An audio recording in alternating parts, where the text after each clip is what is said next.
இந்த கொனோலி உங்கள் கவலை மற்றும் மனம் பீதியடையும் நிலையை சமாளிக்க உதவும். மக்களுக்கு பயனுள்ளதாக இருக்கும். மனபீதி மற்றும் கவலையை ஒரே ட்ரிக்கில் சமாளிக்கலாம். இந்த ட்ரிக் வாழ்வை மாற்ற ஒரு உந்துதலாக இருக்கும். நீங்கள் காலையில் விழித்து கொள்ளும் போதே உடம்பு அதிர்ச்சியடைந்து திடீரென ஒரு பயமும் கவலையும் உங்களை கட்டி பிடிக்கிறதா? இதற்கான காரணமும் தீர்வும் இன்று நாம் பார்க்க போகிறோம். நான் பல ஆண்டுகள் மனபீதியுடன் வாழ்ந்தேன். இது மிகவும் பயமுறுத்தும் அனுபவம். ஆனால் இதை நீங்கள் கட்டுப்படுத்த முடியும். எப்படி தெரியுமா?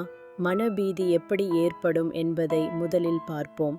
உங்கள் வாழ்க்கையில் ஒரு கார் திடீரென உங்கள் கண்ணுக்கு முன்னால் வந்து நின்றது போல ஒரு யோசித்து பாருங்கள். அந்த நேரத்தில் என்ன நடக்கிறது? இதய துடிப்பு அதிகரிக்கும், கைகள் வியர்க்கும், உடம்பு அதிர்ச்சி அடையும். அந்த நேரத்தில் உங்கள் மனம் புரிந்து கொள்கிறது, ஆபத்து நடந்தது. அதனால்தான் பதட்டமாய் இருக்கிறோம் என்று உங்கள் மனம் புரிந்து கொள்கிறது.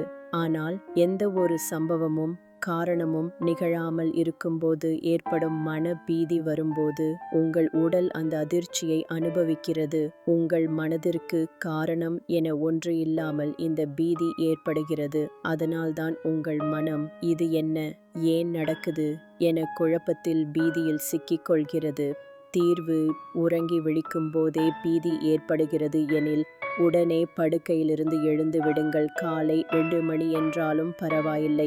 உங்கள் நாளை ஆரம்பித்து விடுங்கள். உடலை அசைக்கத் தொடங்கினால் உங்கள் உடல் இவள் ஆபத்திலிருந்து விலகுகிறாள் என நம்பும். இதனால் மனமும் உடலும் சமநிலைக்கு திரும்பும். ஆங்கர் தாட், அதாவது மனதை நிலைப்படுத்தும் நினைவு.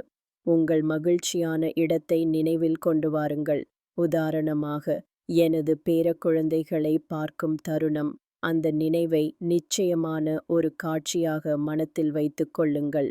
எண்களை பின்வரிசையில் எண்ணுங்கள். 5 4 3 2 1 என எண்ணுங்கள்.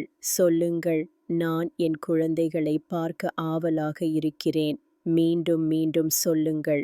உங்கள் மனம் இதய துடிப்பு அதிகரிக்கிறது, ஏனெனில் இது மகிழ்ச்சி என்று நம்பத் தொடங்கும்.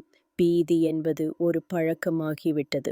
கவலை செய்யும் பழக்கம் உடலை பீதியில் தள்ளிவிட்டது. ஆனால் இதை நாம் மாற்ற முடியும். நம்புங்கள், உங்களால் மட்டுமே முடியும். இது மெல் ராபின்ஸ் அவர்கள் கூறிய உரையின் சாராம்சம். மெல் ராபின்ஸ் ஒரு சுயுதவி நூலாசிரியர்.